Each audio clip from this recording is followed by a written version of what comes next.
1월 11일 법률방송 로투데이 시작하겠습니다. 모든 사고는 다 일어나지 않는 것이 제일 좋겠지만 그중에서도 당사자와 가족들을 정말 힘들고 피폐하게 하는 대표적인 게 바로 의료사고 아닌가 합니다. 이 의료사고와 관련해 법조계에는 의료 문제를 생각하는 변호사 모임이라는 단체가 있는데 지난 4년간 의변 대표로 의변을 이끌어온 이인재 변호사가 이달 말 임기가 끝난다고 합니다.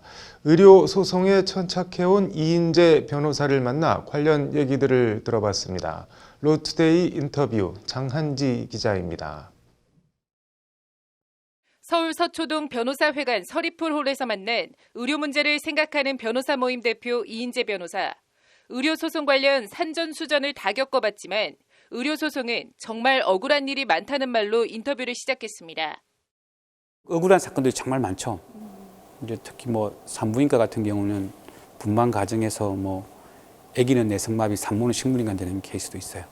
아기가 내성마비 되고 산모가 식물인간 되면 그 남편 같은 경우는 어떤 심정이겠어요, 그죠? 그게 아마 그럼에도 불구하고 이기기가 또 아주 힘든 게 의료소송입니다.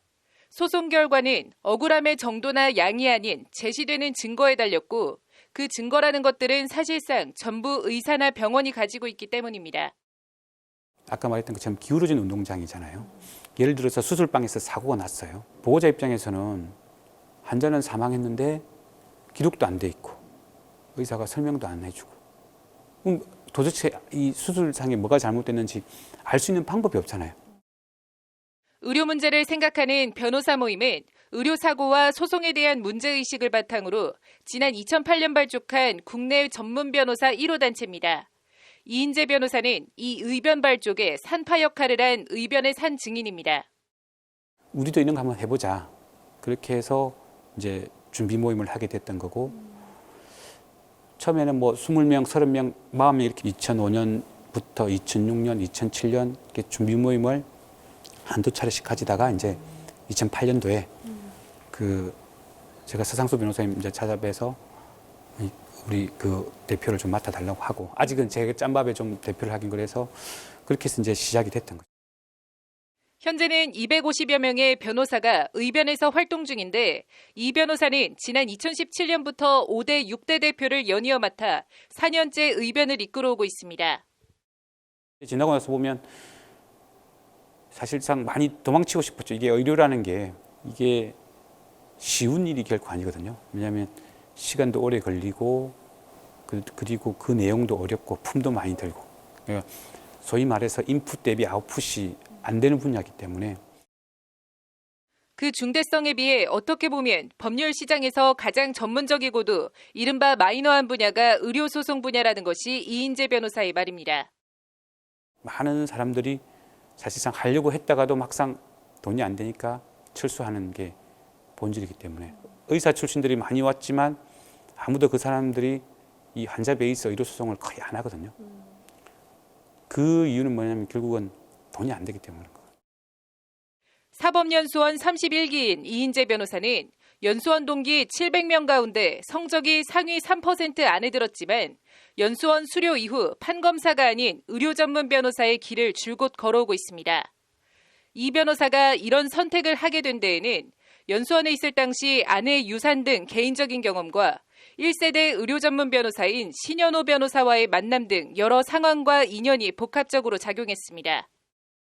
연수원 2년차 때 전문기관 연수를 하는 곳이 있는데 그때 제가 선택한 곳이 대한의사협회였어요. 그래 전문화의 길을 가자. 그렇게 해서 이제 남들은 막 로펌 가고 할 때 저는 전문화된 사무실로 이제 지원을 하게 됐던 거죠. 이제 그렇게 해서 이제 신 변호사님하고 인연이 돼가. 아련한 표정으로 개인사를 얘기하던 이인재 변호사가 의료사고 소송 얘기가 나오자 다시 목소리가 높아집니다. 앞서 언급한 기울어진 운동장을 평평하게 바로잡으려면 환자가 아닌 의사나 병원으로 의료사고 과실 여부에 대한 입증 책임 전환이 반드시 이뤄져야 한다고 강조합니다. 기록이 안 돼 있는 상황에서 환자한테 거기까지 다 주장 입증하라고 하는 거는 정말 어떻게 보면 완전 무장 해제를 시킨 다음에 전쟁터에 나가서 하는 건 마찬가지인 거죠. 필패죠. 무조건 지는 거죠. 예. 그게 현실이에요. 예. 이거를 이제 좀 바꿀 때가 되지 않나라는. 입증 책임 전환과 관련해 이 변호사는 구체적으로 독일식 과실 추정 조항을 대안으로 제시했습니다. 독일 같은 경우는요, 민법에 지배 가능한 위험이 현실화되면 의료 과실은 추정된다라는 명문 규정이 있어요, 민법에. 예. 그러면 이제 그런 상황이 되면 실질적으로 다 실무에서는 어떻게 되겠죠? 다 과실 추정을 해버리는 거예요. 개인적으로는 그 독일에 있는 민법 조항이 우리도 사실은 도입돼야 된다는. 의료사고가 나면 무조건 병원 측 과실로 추정하자는 게 아니라 피해자나 그 가족의 입증이 사실상 불가능한 경우에 한해 먼저 과실 추정 원칙을 도입하자는 것이 이 변호사의 설명입니다. 모든 사고를 다 과실 추정을 해달라는 게 아니에요. 수술방이나 수술실, 중환자실, 시술실 등 밀실성이 전제된 곳에서 일어나는 의료 사고에 대해서 진료 기록에 그 경과에 대해서 왜 그런 악결과가 왔는지에 대한 기록이 안 돼 있는 경우에 한해서 과실 추정을 하려는 거거든요. 의료인을 잠재적 범법자 취급하자는 것이 아니고 의사나 환자 사이 굳건한 신뢰 형성을 위해서도 과실 입증 책임 전환이 큰 도움이 된다는 것이 이인재 변호사의 말입니다. 대신에 이제 의료인 입장에서는 그 추정을 번복시킬 수 있도록 하면 돼요. 나는 이런 사고에서는 이러한 절차에 따라서 이렇게 최선을 다했다. 그럼에도 불구하고 이거는 불가항력적인 의료 사고다라는 걸 오히려 반증하게끔 해서 추정을 번복시킬 수 있도록 하는 게 이게 맞는 거예요, 사실은. 수술실 CCTV 설치 논란에 대해선 의료인과 병원이 자초한 측면이 크다고 말합니다. 의료사고는 차지하고 대리수술의 성추행 논란까지 오죽하면 CCTV를 설치하자는 말까지 나왔는지 의료인들이 돌아볼 부분이 분명 있다는 겁니다. 뭘 봐야 주장도 하고 입증도 할 수 있을 텐데 뭐 아무것도 없는데 기록도 없고 설명도 안 해주면 우리가 뭘 근거로 주장 입증하냐. 그래서 결국 나온 게 수술실 CCTV란 말이죠. 이게 사실 이제 이 수술실 CCTV 설치 요구에 대해서 의료계가 사실은 할 말이 없어요. 그동안에 너무 이제 어떻게 보면 이인재 변호사는 그러면서 CCTV 설치는 근본적인 해결책이 될 수 없다며 거듭해서 과실 추정 조항과 입증 책임 전환을 강조합니다. 관련해서 이 변호사는 교통사고 처리 특례법처럼 의료사고의 경우에도 민사적 합의를 강조하는 의료사고 처리 특례법 제정을 제안합니다. 제 개인적인 생각은 의료과실 추정된다는 조항을 넣고 그러면 이제 의료계에도 뭔가 당근을 줘야 될 거 아니에요, 그죠? 그래서 이제 의료사고 처리 특례법을 만들어서 합의가 되거나 뭐 보험이나 공제에 가입돼 있는 경우에는 형사 책임 특례를 주는 거예요. 우리 교통사고 처리 특례법하고 똑같이 가는 거죠.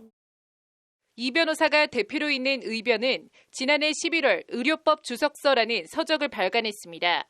의료 전문 변호사 20년 외길 이 변호사의 개인의 경험과 의변 10년의 문제의식과 성과를 고스란히 집대성한 의료 문제 관련 법률 전문서입니다.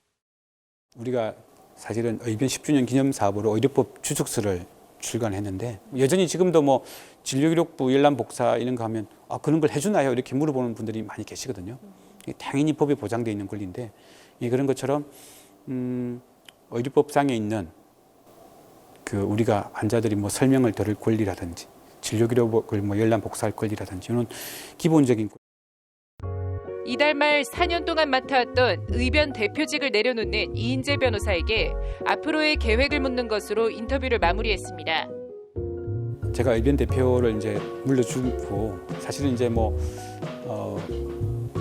이쪽에 대해서 좀 하고 싶은 거는 시민과 함께하는 의료법 교실 이렇게 해서 좀 우리가 국민들 속으로 들어가서 좀 의료법을 많이 같이 공부하고 좀 알리는 기능 이런 것들을 좀 권리 의무를 좀 쉽게 끄집어내서 이렇게 좀 국민한테 홍보해주는 이런 것도 한번 해보면 좋지 않을까라는 생각을 하고 있습니다. 최소한 이제 제 기본적인 생각은 억울한 사람은 없어야 되거든요, 사실은. 법률방송 장은지입니다. 네, 돈을 받고 허위 난민 신청서를 작성해준 혐의로 재판에 넘겨진 40대 변호사에 대해 대법원이 오늘 출입국 관리법 위반 혐의에 대해 유죄를 확정했습니다. 온라인에서는 이 변호사에 대한 비판과 비난이 쇄도하고 있는데 대법원 유죄 확정 판결에도 이 변호사는 억울함을 호소하고 있다고 합니다. 어떤 내용인지 왕성민 기자가 취재했습니다. 지난 2019년 11월 13일 서울중앙지법에서 선고된 출입국관리법 위반 유죄 판결문입니다.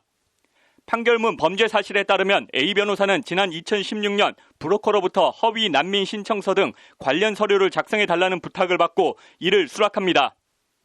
판결문을 보면 난민 신청 사유는 모두 거짓이었고 오로지 대한민국에 체류하면서 돈을 벌 수 있도록 피고인의 지시에 따라 지어낸 거짓 사유에 불과하였다고 돼 있습니다. 피고인의 지시, 즉 A 변호사 주도로 허위 난민 신청서 작성 범죄가 저질러졌다는 것이 1심 재판부 판단입니다.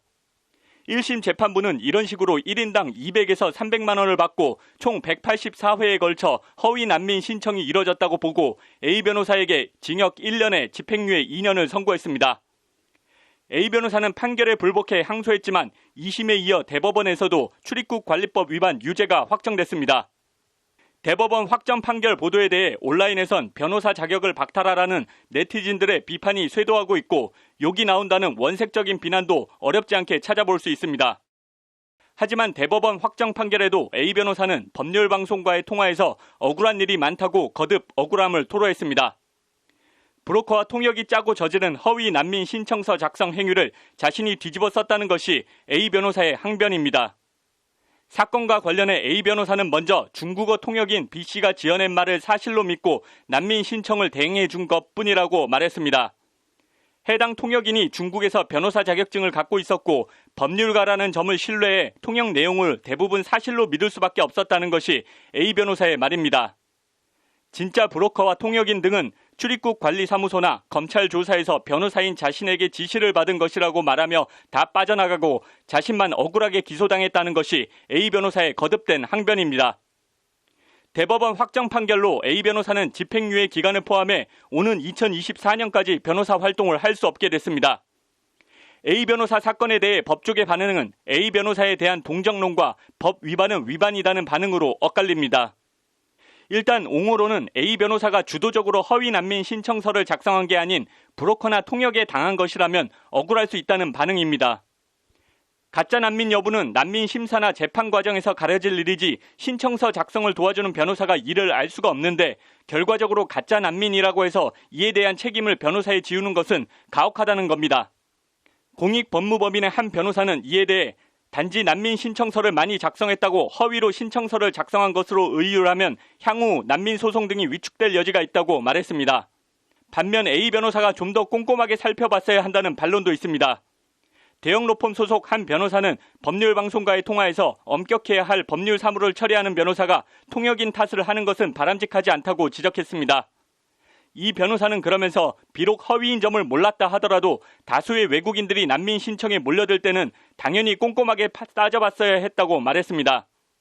법무부에 따르면 지난 2013년 1,574명이었던 난민 신청자는 지난해엔 15,452명으로 7년 만에 10배 가까이 늘어났습니다. 법률방송 왕성민입니다.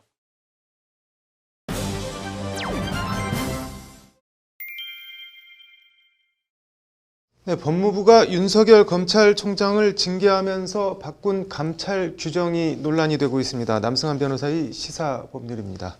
남 변호사님, 법무부가 감찰 규정을 바꿨다고 하는데 뭐를 바꾼 건가요? 네, 법무부가 지난해 11월 3일에 법무부 훈령 네. 감찰 규정 4조를 개정했습니다. 네. 중요 사항 감찰에 대해 감찰위원회에 자문을 받아야 한다. 네. 이제 의무 규정이었는데요. 네. 이거를 자문을 받을 수 있다. 이렇게 바꿨습니다. 네. 임의 규정이 된 겁니다. 네. 예, 법무부는 해당 규정 조항을 개정하기 6일 전에 네. 윤 총장 감찰을 위한 진상조사에 착수한 상태였습니다. 네. 원래 법무부는 네. 검사나 고위공무원 등을 감찰하려면 네. 감찰위를 거쳐야 했는데요. 네. 임의 규정이 됐으니까 이런 감찰위를 거치지 않고도 법무부가 징계 절차를 진행할 수 있도록 된 것입니다.